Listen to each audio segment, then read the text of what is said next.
నేతాజీ సుభాష్ చంద్రబోస్ స్వాతంత్ర సమరయోధుడు, సాహస వీరుడు, అగాధమైన దేశభక్తి గుణాలు కలిగిన మహానేత అని రాజ్యసభ మాజీ సభ్యులు డాక్టర్ నరెడ్డి తులసిరెడ్డి కొనియాడారు. కడప జిల్లా వేంపల్లిలో కాంగ్రెస్ నాయకులు నేతాజీ సుభాష్ చంద్రబోస్ 129వ జయంతిని ఘనంగా నిర్వహించారు. ఈ సందర్భంగా ఆయన ఊపిరిగా ఉచ్ఛ్వాస నిశ్వాసాలుగా జీవించారని అన్నారు.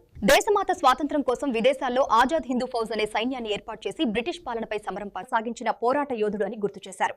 నాకు మీరు రక్తాన్ని ఇవ్వండి, నేను మీకు స్వరాజ్యం ఇస్తానని పిలుపునిచ్చిన గొప్ప దేశభక్తుడు, నినాద సృష్టికర్త నేతాజీ అని పేర్కొన్నారు. ప్రతీకార రాజకీయాలు ఎలా ఉంటాయో 3 సంవత్సరాల తర్వాత చంద్రబాబు నాయుడు గారికి తెలుస్తాయి అని నిన్న జగన్మోహన్ రెడ్డి గారు వ్యాఖ్యానించడం ఇది చాలా శోచనీయం.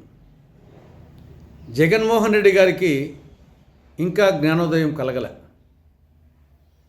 కక్ష రాజకీయాల వల్లే, ఇలాంటి ప్రతీకార రాజకీయాల వల్లనే గత సార్వత్రిక ఎన్నికల్లో ఆ పార్టీ ఓటమి చెందడం జరిగింది. ఆ పార్టీకి 151 సీట్ల నుంచి 11% పడిపోవడం జరిగింది, అధఃపాతాళానికి. అయినా జ్ఞానోదయం కలగలే. ఇప్పుడు మళ్ళీ అవే మాటలు మాట్లాడుతున్నాడు. ప్రతీకార రాజకీయాలు చేస్తాం, కచ్చ రాజకీయాలు చేస్తామని. ఇది సెల్ఫ్ గోల్ కొట్టుకోవడమే, ఆత్మహత్యా సదృశ్యమే. రాజకీయంగా ఆత్మహత్యా సదృశ్యమే. రాజకీయాల్లో హత్యలు ఉండవు, ఆత్మహత్యలే ఉంటాయని మేధావులు చెప్తూ ఉంటారు. అలాంటిది సెల్ఫ్ గోల్ ఇది.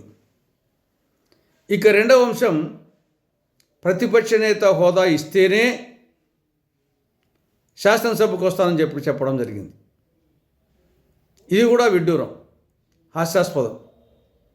ఈ విషయంలో కూడా జ్ఞానోదయం కలగలేదు. పులివెందుల అసెంబ్లీ నియోజకవర్గ ప్రజలు జగన్మోహన్ రెడ్డిని దేనికోసం ఎన్నుకున్నారు? ఎమ్మెల్యేగా, ప్రతిపక్ష నేతగా కాదు, ఎమ్మెల్యేగా ఎన్నుకున్నారు. ఎమ్మెల్యే అంటే ఏమి? మెంబర్ ఆఫ్ లెజిస్లేటివ్ అసెంబ్లీ, అంటే శాసనసభ్యుడు. శాసనసభ్యుడు చేయాల్సిన పనేమి? శాసనసభకు పోయి సమస్యల మీద మాట్లాడాలి. కాబట్టి అది చేయకుండా, చేయాల్సిన పని చేయకుండా నాకు ప్రతిపక్ష నేత హోదా ఇస్తేనే పోతాను చెప్పడం అనేది విడ్డూరం. ప్రతిపక్ష నేత హోదా రావాలంటే కొన్ని నియమ నిబంధనలు ఉన్నాయి, సాంప్రదాయాలు ఉన్నాయి. మొత్తము శాసనసభ్యుల సంఖ్యలో 10% ఎమ్మెల్యేలు ఆ పార్టీకి ఉండాలి. ఇప్పుడు శాసనసభ్యుల మొత్తం సంఖ్య 175. దాంట్లో 10% అంటే 18 మంది ఎమ్మెల్యేలు ఉండాలి. వైకాపాకు ప్రతిపక్ష నేత హోదా రావాలి అంటే మీ పార్టీకి ఉండేది 11, ఉండాల్సింది 18, 7 తక్కువ ఉన్నాయి. రాదు అని తెలుసు. సూర్యుడు తూర్పున ఉదయించేది ఎంత నగ్న సత్యమో ఇది కూడా అంత నగ్న సత్యం. తెలిసి కూడా నాకు అది ఇస్తేనే పోతానని చెప్పడం అనేది ఇది ఏమనాలా? అవివేకం అనాలనా? అజ్ఞానం అనాలనా? పిరికితనం అనాలనా? పెంకితనం అనాలనా? అర్థం లేదు. పోనీ గతంలో ఏమన్నా ఎవరికైనా ఇచ్చారంటే లేదు. 1994లో ఉమ్మడి ఆంధ్రప్రదేశ్లో కాంగ్రెస్కు 26 మంది ఎమ్మెల్యేలు గెలిచారు. కానీ ప్రతిపక్ష నేత హోదా రావాలంటే 29 మంది కావాలి.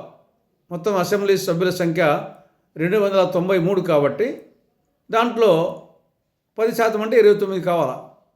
కానీ కాంగ్రెస్కి 26 వచ్చాయి, 3 తక్కువ. అందుకోసం ప్రతిపక్ష నేత హోదా ఇవ్వలే. ఆ రోజు శాసనసభలో కాంగ్రెస్ పార్టీ నేతగా మాత్రమే ఉన్నాడు P Janardhan Reddy, CLP leader, Congress legislature party leader. అంతే తప్ప వచ్చి ప్రతిపక్ష నేత హోదా లేదు. కానీ సిఎల్పి లీడర్గానే బ్రహ్మాండంగా అసెంబ్లీకి హాజరయ్యాడు, సమస్య మీద మాట్లాడినాడు, బాగా షైన్ అయినాడు. ఈవెన్ లోక్సభలో కూడా ఇదే సాంప్రదాయం. లోక్సభ సభ్యుల సంఖ్య 543, అంటే 54 మంది కావాలా. 2014లో కాంగ్రెస్ పార్టీకి 44 వచ్చినాయి, అందుకోసం ప్రతిపక్ష నేత హోదా ఇవ్వలే. 2019లో 52 వచ్చినాయి, 2 తక్కువ, అయినా ఇవ్వలేదు. ఇప్పుడు 99 వచ్చినాయి కాబట్టి ఇచ్చారు. అంటే సాంప్రదాయాలు, నియమ నిబంధనలు ఇలా ఉంటే అవి ఉల్లంఘించి నీకొక్కరికి ఏమీ అంత అవసరమేముంది?